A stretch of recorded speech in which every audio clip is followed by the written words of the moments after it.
Good morning, dear students. I am Amrita. Welcome to today's session. So, today we will discuss experimental determination of quantum yield. So, in the previous class, you already know about the laws of photochemistry. Once you can go through that law, once you can recall the Stark-Einstein law of photochemical equivalence. So, according to this law, the one molecule is activated by the absorption of only the one quantum of radiation in a photochemical reaction. That means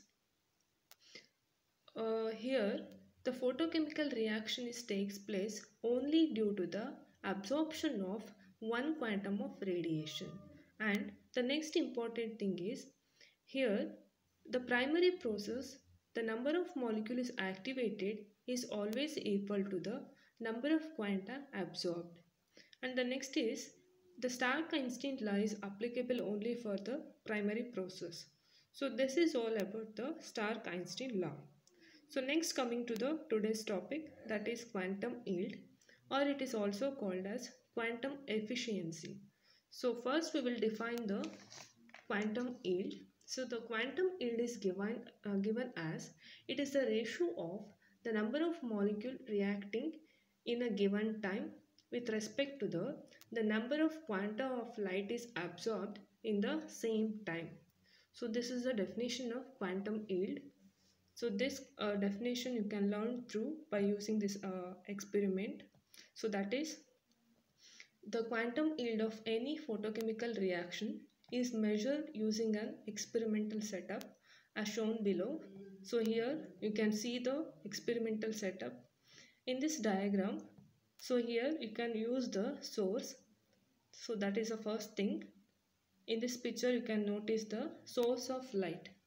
So what kind of source of light used means here which emits the radiation of suitable frequency and desired wavelength.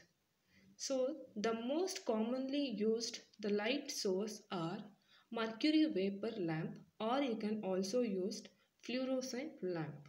So this is about the selection of source of light. Then the radiation is passed through a lens. So here the lens of suitable focal length is used.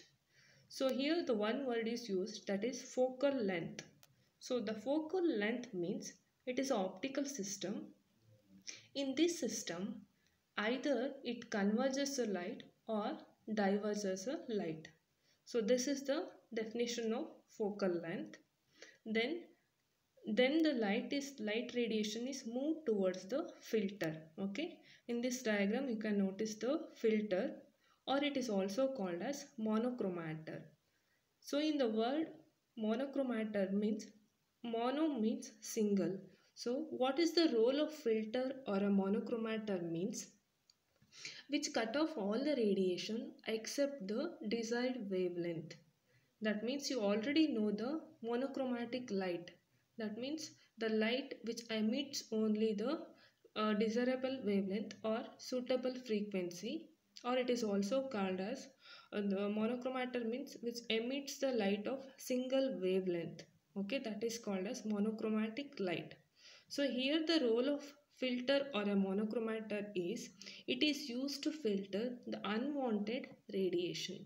Okay, here the unwanted radiation is filtered in the monochromator. Then the light radiation is passed through a slit. So here the narrow slit is used. In the diagram you can notice the two narrow slit. So here what's the role of slit means this narrow slit is used to produce a fine beam of radiation. So this is the role of slit. Then the radiation is moved towards the thermostat. So what's the role of thermostat means the thermostat is used to maintain a temperature constant. So this is the role of thermostat. Inside this thermostat you can notice a cell. Okay, in this cell you can place the reaction mixture. Okay, then if after passing a light radiation through a slit, it moved towards a thermostat. Inside a thermostat the cell is there. The cell is made up of two important material. Either it is made up of glass or it is made up of a quartz. Suppose if a cell is made by a glass, then the reaction is used for the carried out for the visible region. In other words, if a cell is made by a quartz, then the reaction is used for the light radiation having a wavelength below 350 nanometer. Okay, this is the two important thing. Then the radiation is moved towards the recorder. After passing through a thermostat, the radiation is falls on a recorder, or it is also called as thermophile. So what's the role of recorder means here it is used to measure the intensity of the transmitted light radiations. So this is the role of recorder. It is used to measure the intensity of the transmitted light. The recorder is also called as actinometer. Okay, so this is the simple experimental setup required for the determination of quantum yield of any photochemical reaction. Okay, so next class we will learn about the types of actinometer. Thanks for watching.